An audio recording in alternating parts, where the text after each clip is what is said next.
Hey everyone, welcome to This Explainer. Today, we're diving into one of the most fascinating and honestly misunderstood corporate collapses in modern history. We're talking about the Eastman Kodak Company. For over a century, Kodak wasn't just in the photography market, they practically were the market. Kodak moments were a cultural touchstone everywhere, and that just makes their spectacular fall even more staggering.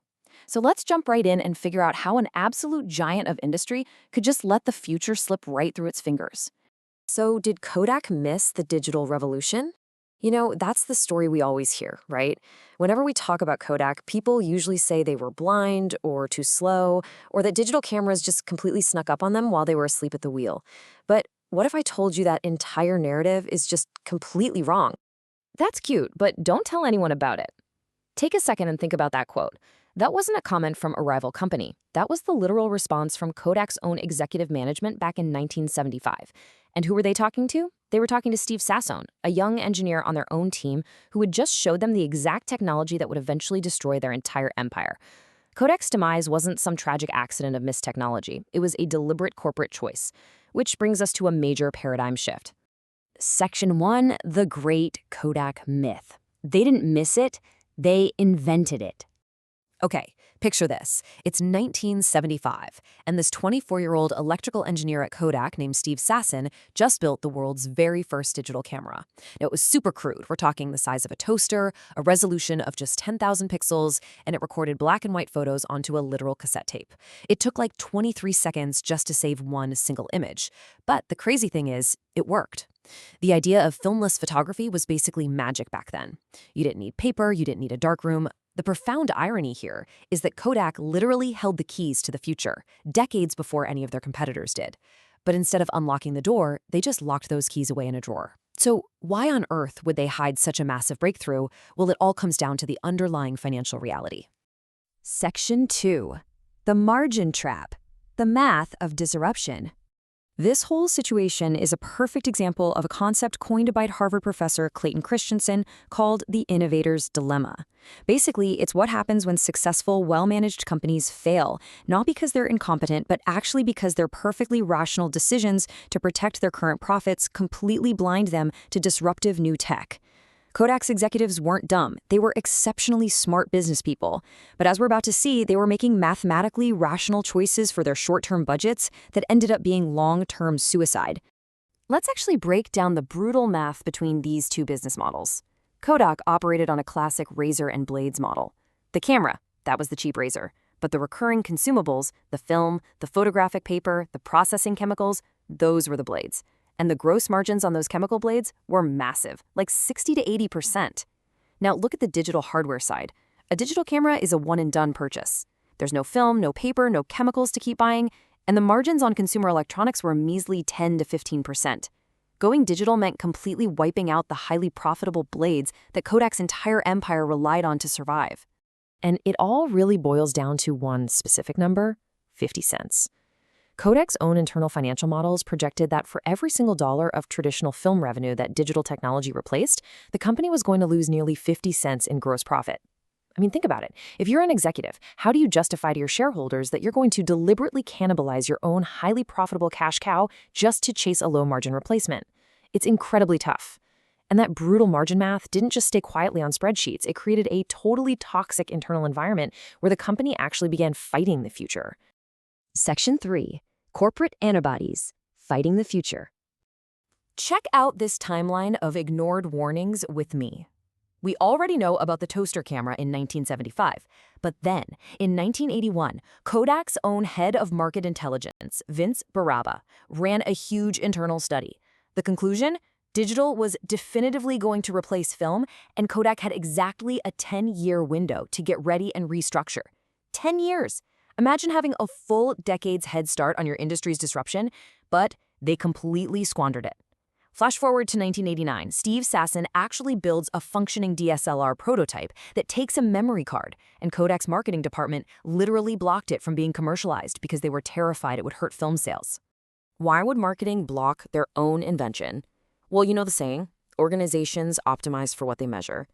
Kodak had these organizational antibodies that violently attacked digital projects. If you're a middle manager, your performance metrics, promotions, and bonuses were all heavily tied to the volume of film sales. You're definitely not going to fund a digital project if it's going to actively tank your end of year bonus, right? Plus, Kodak's entire identity and power structure were built around billions of dollars in sunk costs for massive chemical factories. They didn't see digital as an evolution to embrace. They saw it as an enemy to be suppressed. But, eventually the 1990s roll around, consumer demand shifts, and they absolutely have to do something. Which brings us to Section 4, Fatal Half Measures, Bridging Two Worlds. Let's look at one of their most disastrous attempts at a compromise, the Advantix Preview, which launched in 1996. Kodak wanted to bridge the analog-digital gap, so they built a camera that featured a digital LCD screen on the back so you could preview your shots. Sounds cool, right? But here is the kicker. It still recorded the actual image onto expensive physical film rolls. Seriously, who wants to preview a digital photo on a tiny screen only to have to drive down to the store to get the film chemically developed anyway? It was an absolute $500 million failure. It was the worst of both worlds, super complicated, and it made absolutely no one happy. And then there's Ophoto. This brilliantly illustrates another massive missed opportunity. In 2001, Kodak acquired Ophoto, an early digital photo sharing website. Now, with Kodak's brand and deep pockets, they could have easily built a massive social network for photo sharing way before Facebook or Instagram even existed. But they were still completely trapped in that paper mindset. They deliberately restricted Ophoto's features, essentially just using it as a defensive tool to push online users into buying physical printed paper photos. They fundamentally missed the point that the business was shifting from physical printing to visual storytelling.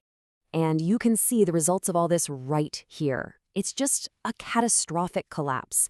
Back in 1990, Kodak controlled roughly 80% of the US film market. Unstoppable, right? By 1994, as competitors pushed in and early digital arrived, it dipped to 70%. But look at 2010. By the time consumer digital photography had fully taken over, their core market share had tanked to around 7%.